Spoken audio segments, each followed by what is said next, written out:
Thank you, David.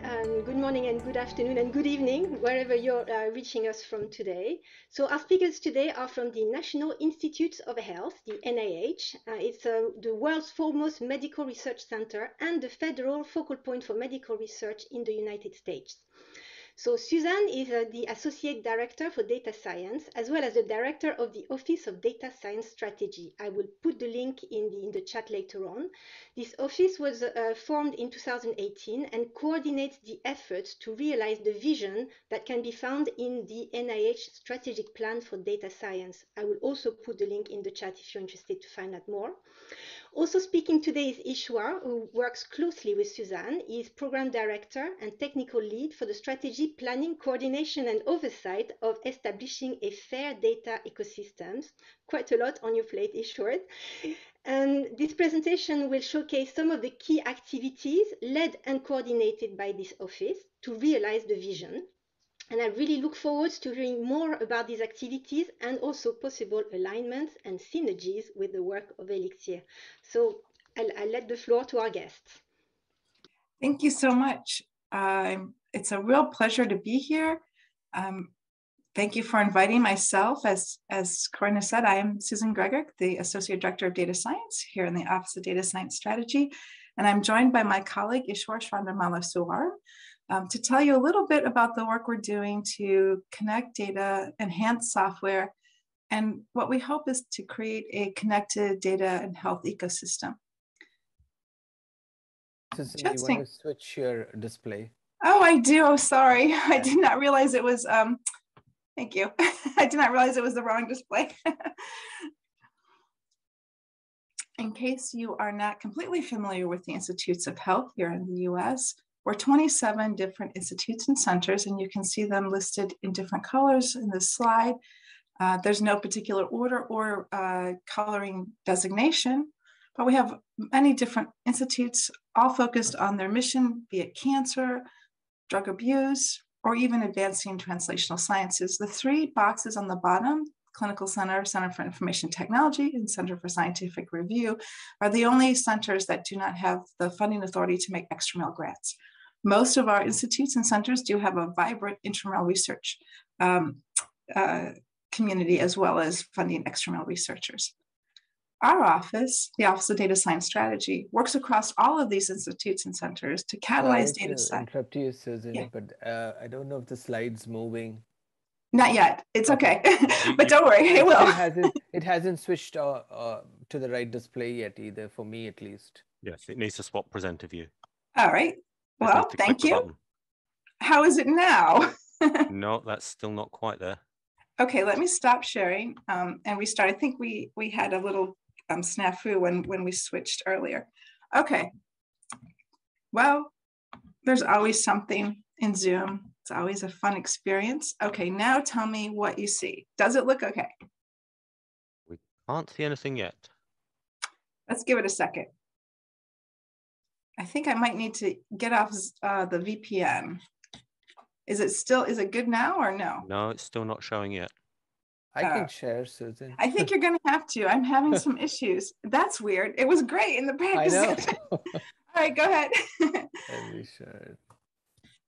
Not boding well for the leader of technology and data science here at NIH.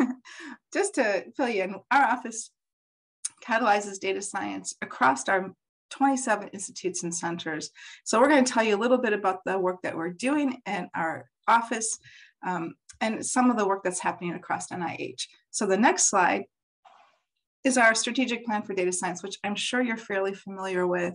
This is our North Star for all of our institutes and centers, and certainly for our office, where we work across our organization to support common infrastructure, leveraging industry capabilities, adopting and adapting new technologies from other fields such as climate and astrophysics, enhancing a biomedical data science research workforce, really working to enhance data sharing, access, and interoperability. We'll talk a lot about that today.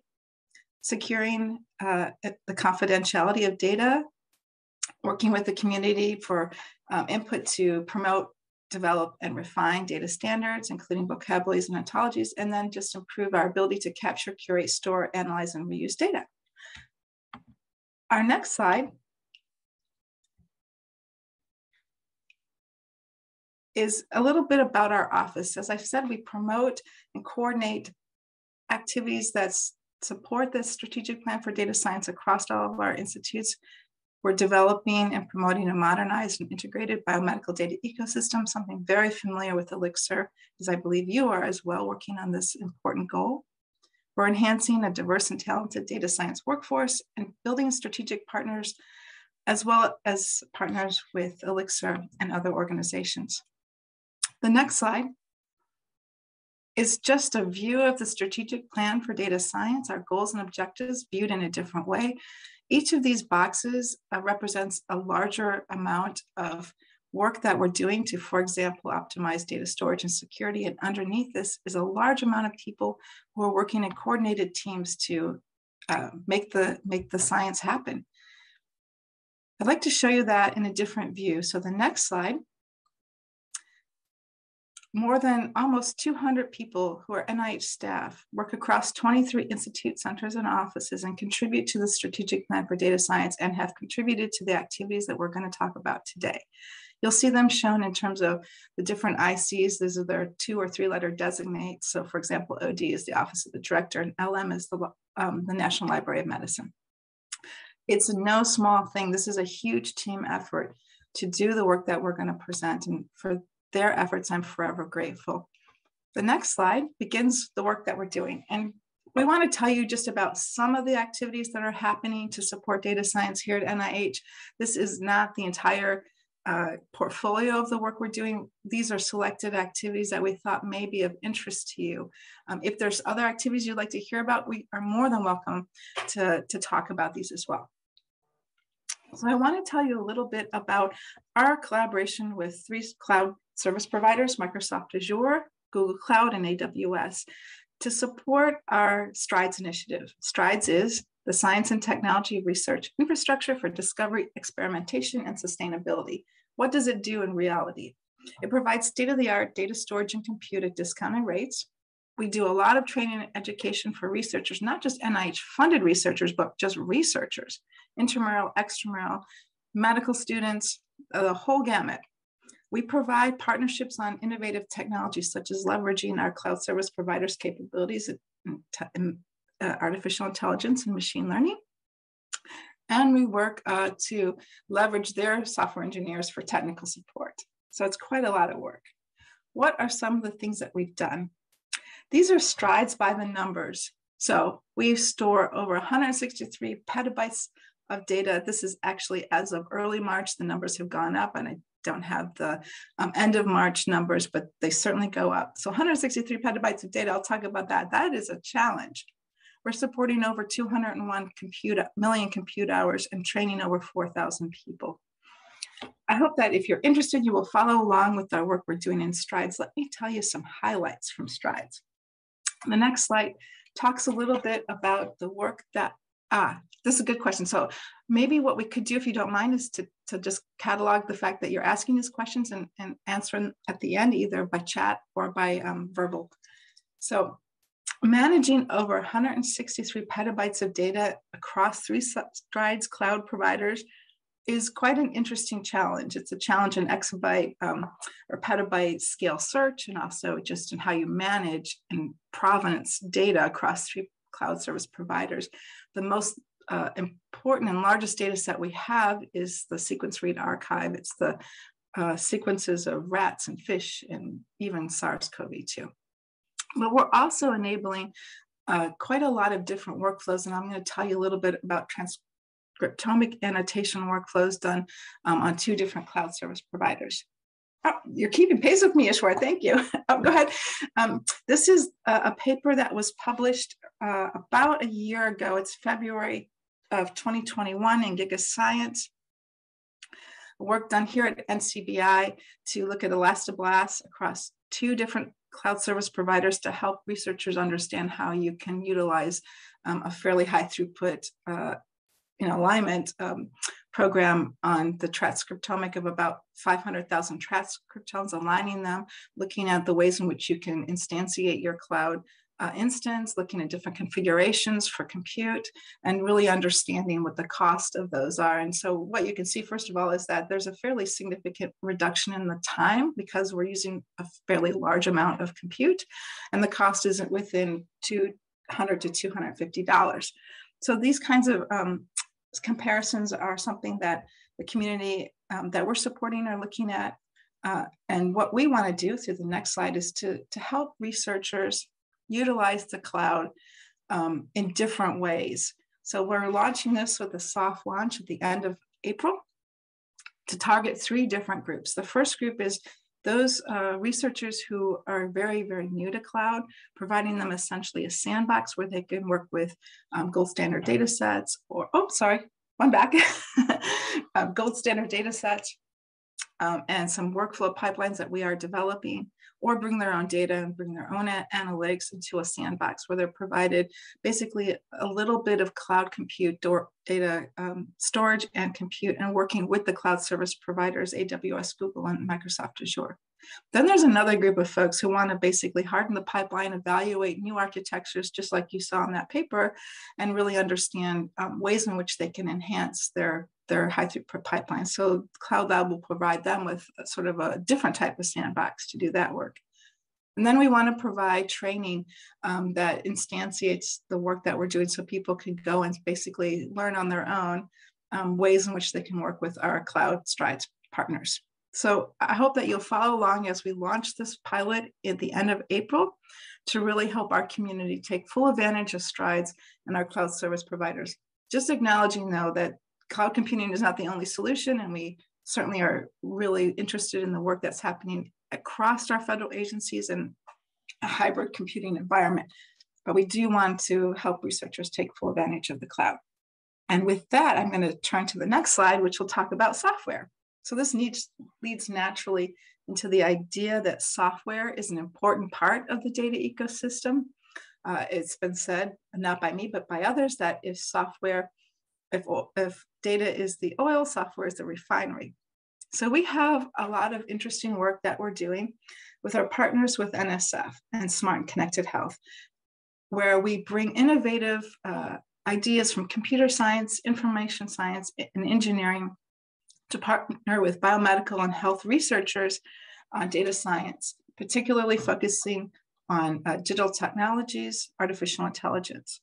So the next slide just tells you a little bit about this program. It's been running for a number of years now in terms of the number of institutes and centers at NIH that participate with us on this program and the number of awards that have been made. And you can see certainly that the larger number of awards include our National Institute of Biomedical Engineering and Biomedical Imaging, and IBIB with cancer, the Aging Institute, NLM, mental health, and child health being some of our larger institutes. And then you'll see a cross-cut by scientific area where the grants are coming from. Of course, this is focusing on artificial intelligence and machine learning, so the majority of grants that are supported are in that domain, but there's a number of other grants in sensing and wearables and imaging. And then you can see at the bottom the diseases that we're supporting, because of course each institute may focus on a particular disease such as cancer or nervous system diseases, or in the case of NIBIB in technologies that support all of those missions. So this program usually has one receipt date. It's in the fall. It comes to NSF and is reviewed by NSF, and then applications that will be funded by NIH are then transported to NIH. They do not go through another review. They're just simply funded by NIH. And this is a partnership with the institutes and with my office. We're so thrilled that we're going to continue supporting this program, and it will come up for renewal at the next September councils. The next slide talks a little bit more about what we're doing generally in software. I'm a big fan of Dan Katz, and he talks quite a bit about the software divide between academic software and industry software. And what we want to do here at NIH is provide a bridging mechanism for our investigators who are developing academic software to bring in software engineers, computer scientists, information scientists to help support their enhancement of their software, to make it more usable, to make it cloud ready, to bring in new communities. We've supported in the past 2 years almost 70 grants in many different areas. I'm going to show you some of the more popular areas in a moment, including this really fantastic Texas grantee who really was working on a density functional calculation software. He bridged it to the Azure cloud, and then he made this really wonderful graphic novel for the Latinx CAP community. You'll see at the bottom all of the institutes and centers that work with us, and this is a program that is jointly supported by my office and by the institutes, and it's widely endorsed by all of our institute directors. The next slide just talks a little bit about the program, just for your awareness. If you're interested, it supports robustness and sustainability and scalability of our existing NIH-funded software, again, to bridge that divide, to recognize the value of software and software communities by enabling researchers to enhance their software impact and leveraging best practices, which I'll talk about in a minute. And then to support stronger collaborations between our biomedical scientists and industry computer scientists or academic computer scientists to really enhance the implementation of that software. And what we hope is also to make that software either HPC or cloud ready. We're going to continue this program, but we hope also to instantiate it into a larger program in 2023. The next slide just tells you a little bit of the types of applications that come in, so you can see where our researchers are interested in. Not surprising, biomedical simulations, that's like CHARM and NAMD, or drug design. It's a lot of docking and really interesting ways in which we can think about utilizing artificial intelligence and even AlphaFold in terms of docking, and some surprising new areas for me, at least public health, looking at ways in which we can think about instantiating software to a larger community in the public health sector, and speech. As not too surprising for some people with the advent of Alexa and other AI speech programs to basically utilize technologies in that domain for speech recognition. The next slide talks a little bit about something that we at NIH have done through a working group, which is to provide best practices for software sharing based on what's happening in the research communities as well as in the journals. So within the website that's linked down there at the bottom, we do have an FAQs for researchers to help them understand from our community how to make software more open and citable, how to basically enhance software development for the use of clinical settings, to talk about software vulnerabilities and cybersecurity, so important right now, benchmarking and provenance of software, and then importantly for us, a component that talks about software metadata so that we can easily make our software more accessible and findable on GitHub or in any other software sharing platform. We'd certainly love to hear your comments on the software sharing FAQs, particularly on the metadata.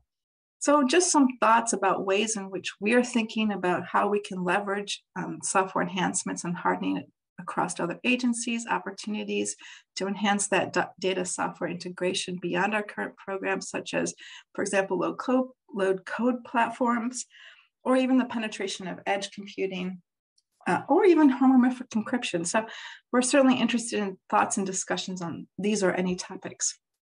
I want to take a quick moment to tell you about the work we're doing to connect data and platforms and create interoperability. So the next slide is just a transition slide, because we thought that with the programs that you're doing in Elixir, this may be of interest. And so I'll just sort of tell you where we are. And many thanks to my colleague, Ms. Handel, from our interoperability spring meeting, talking about the different components of interoperability, from licensing to regulation, to even thinking about the ways in which systems can talk to one another. And supposing that we solve all these problems, we still have an issue that data and code is often in different data models and terminologies. And so not an easy problem to solve. So let me tell you where we're starting to tackle. The first thing that we started to do was really to just think about ways in which you can enhance the front door. That is to allow researchers to log in and find the data that they're interested in and then perform analysis. So this is an effort that's been going on for a little bit more than 18 months. It's a way to knit together our institutes and centers, data access, essentially, data access processes. And what we're doing is we're leveraging community standards, such as those in GA4GH, which I'm fairly certain that you're very familiar with. while also aligning to our own administration cybersecurity goals of zero trust to streamline data access and usage. So you probably may have heard about this before. Let me just quickly refresh. The next slide talks about the work we're doing to streamline essentially credentialing and login and data access and authorization, and then authentication through the researcher auth services. This is a snapshot of what it looked like 2+ years ago. If people wanted to do genomics analysis on 2 different NIH supported platforms, it was essentially 5 different logins. In order to do that, it made it very difficult for researchers to basically perform an aggregated data analytics, even for data that had fairly similar formats such as genomics data. With the work that we've done through Research Auth Services to essentially provide a unified front door for authentication, and then now providing additional capabilities for authorization of data sets, researchers are able to log in and then essentially with either their NIH credentials, their EAR credentials, or now login.gov. Coming soon, I think we can also support in Commons and ORCID, and we're trying to go even to supporting Google credentials. The next slide talks about essentially the before and after system. And again, we are supporting or moving towards a zero trust model, supporting multi-factor authentication. One of the benefits that we have is it's a fairly robust FISMA high system. So the identity and cybersecurity is quite good. We support this through a token-based process, and then once researchers have their tokens, they're carried with them as they transect our different platform systems. So here are all of our partners, and it's grown quite a bit from the original 4, which are listed 1, 2, 3, and 4, now moving all the way across to new systems such as the NIAID data ecosystem, a fairly new system, the RADX data platform, which isn't on here, but just started. And last week, I'm so happy to tell you that the NIMH data archive is fully integrated into RAS. So for us, this is making it easier for researchers to authenticate and then now get access to data across different systems. So let me tell you a little bit about creating an integrated cloud-based ecosystem by telling you about the story of the NIH Cloud Platform Interoperability effort. This effort, if you click, it's an animation. This effort aims to establish and implement guidelines, technical standards, and empower end user analysis across these 5 different platforms. And it's based on our vision of interoperability, which of course is utilizing our RAS system that I just told you about, so that researchers can log in once and then have access to the data that they've gone through the data access committee for.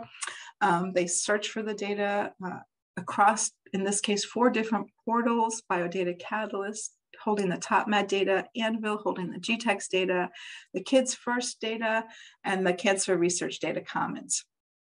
They're able to, once they authenticate, we're now working to get access to the data, utilizing the GA4GH DIR system, data resource services, to then allow data to be linked into workspaces. So I'm going to show you where we are in terms of one use case. And this is really still fairly early.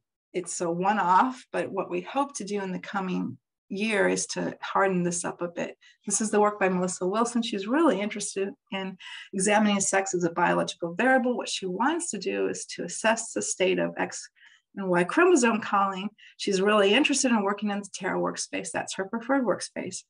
What she would like to do is to pull data from different genders and look at the chromosome calling, genomics data in Anvil, and Biodata Catalyst, Cancer Research Data Commons, and Kids First. So if she can pull that data together, but not copy it, but just do the analysis, that would be a win for her. So she searches for the data using Manifest or PFB. She then, through her passports, is able to link through DIRSC all of that data into the Terra workspace, and she's able to do that analysis on about 11 petabytes of data in Terra across these different platforms. So we were excited for her and excited that we were able to accomplish this. It seems small, but there's a lot of work there under that. And what we really want to note is that we're not duplicating data across systems. Eventually, it will be really nice to host the data on different cloud service providers and still do this kind of analysis, but that's not happening just yet. The next slide talks about a new paper that's just come out that I just want to point you to for awareness. It's still on bioRxiv. It's the paper by the NCPI PIs talking about what it means to make a safe, a secure, and authorized, fair environment for data platforms, thinking about ways in which we can both provide authentication for people as well as authentication for platforms. So it's an interesting paper. I do think that it's something to look at. What I'm thinking, and where we are right now is that we, NIH, have to update our security postures on all of our different platforms, modernize the way in which we capture and communicate data management incidents, so important when you're sharing data across different platforms, facilitate more advanced search, certainly digging down into cohort discovery. Most of these platforms are patient data platforms, and then strengthening the way in which we can compute in our different workspaces, both within one cloud and across clouds, within two platforms and within many platforms. So with that, I'm going to turn over just a bit just to highlight a few other things that are happening, not necessarily in my office per se, but at NIH that certainly have impact for all of our communities. And we work on all of these. My colleague Ishwar sits on many of these committees. Sometimes my other colleague Laura Bivens sits on these committees. Bridge to AI, it's our flagship AI program that's meant to address grand challenges by generating AI-ready data sets.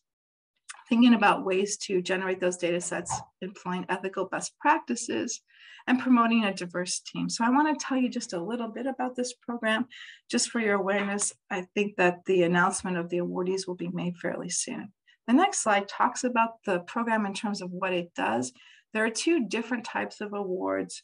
There's the Data Generation Award, generating those AI-ready data sets, preparing the data, working with models to develop the AI models and evaluate those all in a synergistic way. Each team will work on bringing together a diverse team of scientists, creating those ethical frameworks and models, those AI data standards, those data sheets and model cards, so important for AI, integrating those with different tools for analysis, and then, of course, developing a skilled workforce. There is one bridging center to bridge all of these data generation projects.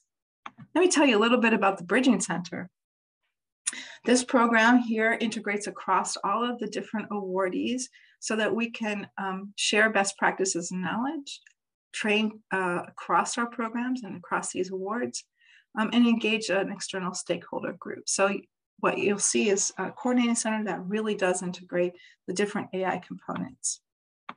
Who will come together for this program? We're bringing together biomedical scientists, social scientists, clinicians, perhaps even philosophers to work with AI experts, statisticians, computer scientists, mathematicians.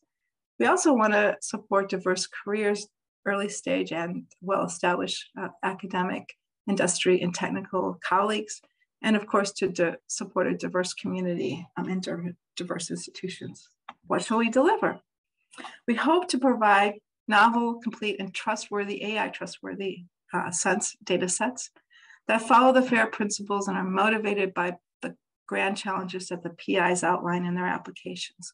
And of course, with those data sets will come tools so that we can work with the data. And with those come a community evaluation so that we can embrace data that's ready for AI analysis. And then we hope, of course, to train an interdisciplinary biomedical and AI, biomed, if you will, biomed AI community of workforce. So stay tuned. The awards will be announced, I'm hoping, within the next month or two. There are other opportunities. Let's just briefly touch on opportunities in Africa. Carriers of disproportionate global burden of disease in Africa, looking at populations, genes, and exposures, looking at medical workforce shortages, for example, and the need for clinical decision support. There's been some really extensive and interesting research because of the extensive mobile phone coverage in Africa, And then, of course, we want to build on our original investments in Africa, H3 Africa, for example. And, we want to have new opportunities to develop tools and applications that can be shared and adopted across the African continent. A really fascinating program that one of our data scholars has been involved in is the harnessing data science for health discovery and innovation to spur new health discoveries and catalyze innovation, to focus on not only training and the ethical and legal and social implications of research, but also in bringing together research for a data hub to address critical health issues in Africa. The program looks a little bit like this. There's, of course, the research hubs focused on key health problems, as well as the data science and training programs. And then, of course, the ethical, legal, and social implications of data science research. The larger coordination center that coordinates across all these activities. And then to support that is symposia, both in the beginning and throughout the award. What will the program deliver? We hope that by recognizing these centers of excellence in data, we'll be able to demonstrate improved health in Africa. By working to advance policies, particularly around ethical issues for data use and data sharing, we'll be able to increase the capacity for African appropriate tools and applications. And then, of course, we're always interested in software solutions and companies and enhancing that capability by creating a new and unique network of scientists, and then interdisciplinary collaborations to improve health. So there's some cross-cutting examples of some of the things that have happened. Of course, precision health and pharmaceutical dosing. One of the really interesting advances was a phone app and AI cervical cancer detection using a smartphone. As I've said, there's quite extensive mobile phone coverage in Africa. And so this is a really, really interesting way to think about improving health in Africa. Looking at the prediction of suicide risk and depression by integrating and analyzing electronic healthcare record data, as well as social determinants and other real world data. I want to take just a moment to tell you about another program, the HEAL Initiative, helping to end addiction long-term. This is a program that is in collaboration with many of the NIH institutes and centers. And you'll see on the what looks to me the right of my screen, the image of the amount of different types of data that's being generated, collected, and integrated to help us understand how we can help end the opioid addiction crisis here in America. There are many different domain experts. Oh, that's okay, we can go to the next slide. Many different domain experts coming together to support the HEAL program. And so knitting all of that together in a data ecosystem, there are two different types of awards. There's the data platform that's working to build a web-based infrastructure for all of those different data types. So researchers can expose the HEAL data, securely search for it, and then providing workspaces to actually leveraging Strides. So this is all in a Strides environment so that they can compute on that data. But that's not enough. We need to actually help our researchers understand how to store, how to manage, how to find, how to access and use this data. So we have a data stewards program that's supported by RENCI and RTI. And they're doing a wonderful job in just helping the HEAL researchers understand data science. And they run a monthly seminar series. I believe it's the third Thursday of each month, where they help investigators understand, how do you create metadata? How do you find a repository that will share your data from HEAL? It's worth looking at that seminar. What are some of the expected outcomes of HEAL? We want to make it easier for our HEAL researchers and just generally for NIH researchers to share their data. But we also want to improve secondary reuse of data by making that data more discoverable. And then, of course, helping researchers make data readily available, avoiding duplication of the data, and just being contributors and consumers of data. So with large programs like HEAL, it's really wonderful to partner with them from our office to improve their data strategy. And we've started to do that more and more with other programs such as our COVID programs and RADx and Recover Long COVID. The next slide is going to be my last slide. And it's perhaps the most important message that we're going to give you today is in the next few slides. As you are fairly well aware, NIH will support a seismic data science shift in asking our prospective researchers to plan for how they will manage their data in their labs and how they will share that data by submitting at the time of application the data management and sharing plan. It has to cover all of their data. They don't have to make all their data accessible to the public, but they do need to tell us how they're going to manage it and how they are going to share it and when there will be some limitations to data sharing. Of course, they can propose a budget for this activity and through their budget justifications. This applies to our extramural funded researchers as well as our intramural funded researchers. It doesn't apply, however, to those who are proposing training, new infrastructures, or non-research related activities. It's a real pleasure to introduce my colleague, Dr. Ishwar Chandramouliswaran, who is leading our office in many of the activities to help support this data management and sharing plan and policy. But I will note that the implementation of this policy is within the Office of Extramural Research and the Office of Science Policy. Here we play a supporting role, and we can certainly provide a lot of support for this. And so with this, Ishwar, I'm turning the talk to you. Thank you, Susan. So what I will just touch on in the next few minutes is really call into some of the specifics of the plan and some of the activities that our office is catalyzing to support, working with our sister offices in the extramural research, the Office of Science Policy, as well as many of the other division representatives who are all playing a part of this team to contribute to it. So as part of this policy itself, I think one of the key things that we published last year was the desirable characteristics for all repositories, both for human as well as non-human data and how to manage them. And these guidelines were developed in conjunction with the Office of Science, Technology and Policy in partnership with other federal research agencies as well. So it just goes well beyond the NIH in terms of looking at what are some of the characteristics of repositories that, you know, long-term preservation data should hold. And I won't step through all of these, but these were kind of worked together through an interagency working group. There was a request for input from the community, and then a final policy was published by the NIH, and the guide notice is the notice 21016 that is listed down below.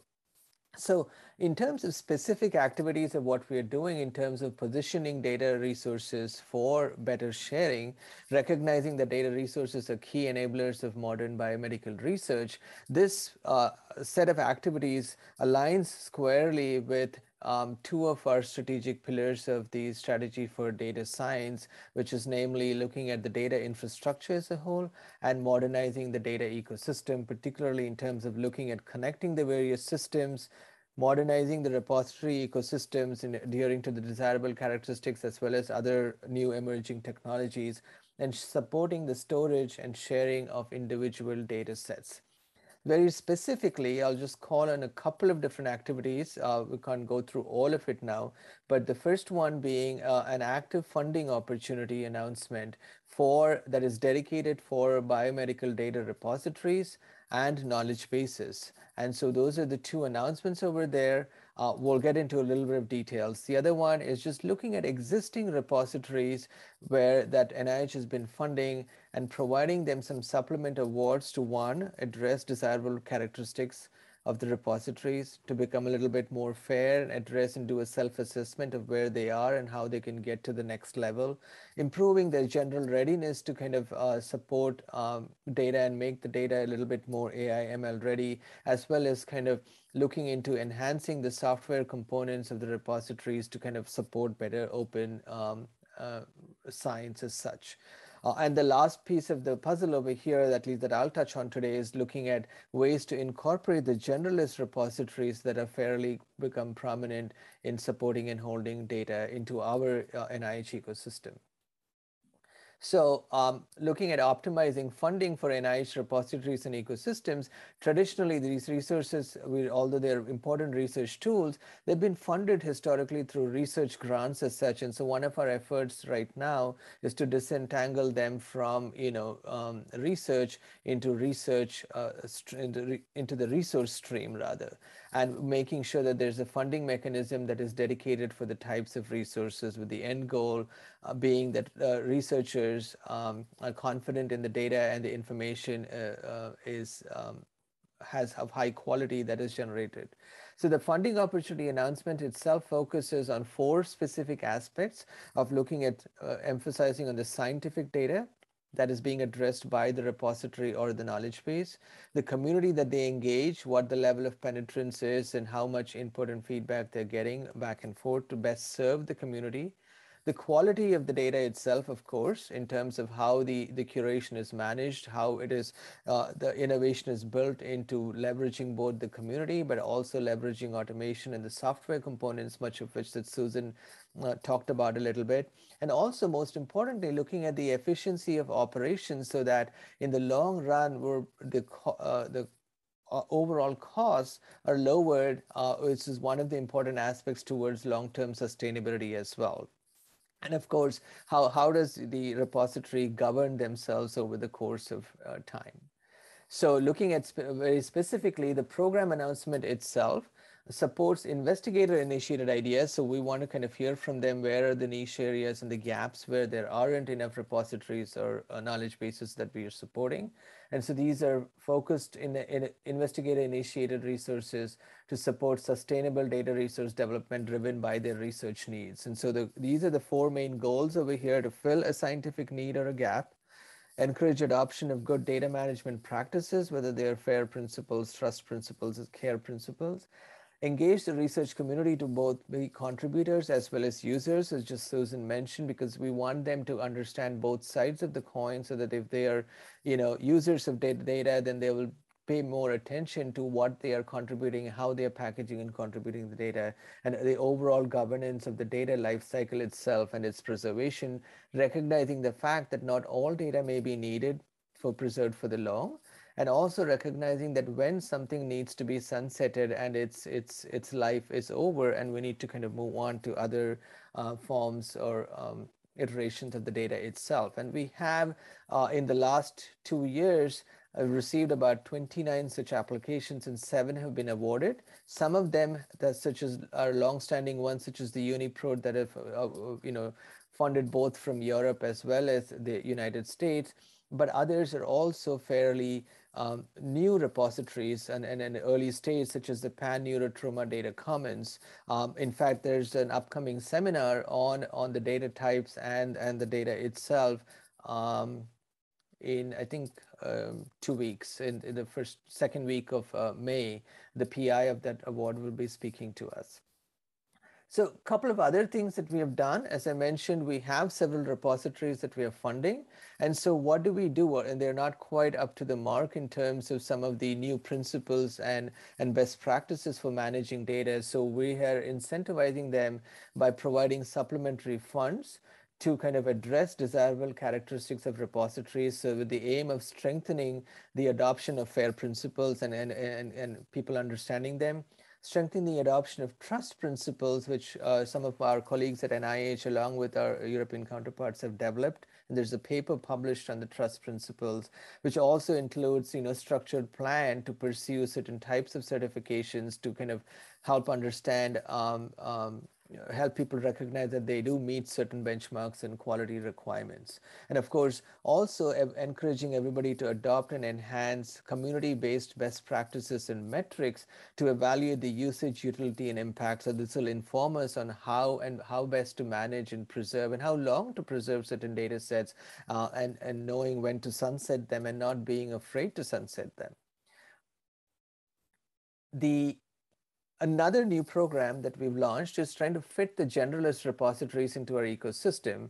And the goal over here is really to develop collaborative approaches for data management and sharing through the inclusion of these generalist repositories within our ecosystem, so that the NIH-funded data can be more searchable, discoverable, and usable. The primary mission being that they develop a common set of cohesive and consistent capabilities, which they all kind of arrived at through the concept of co-opetition that actually came about through a very productive workshop where they all got together and realized that there are things that they could work together in, even though they're competing in certain ways and have certain core unique value proposition to the community. There are some common things that they could work on by implementing consistent capabilities, creating better access to and discovering of NIH funded data, conducting the outreach and training associated on fair practices, as well as just using their systems to help NIH funded data discoverable, and really engaging the research community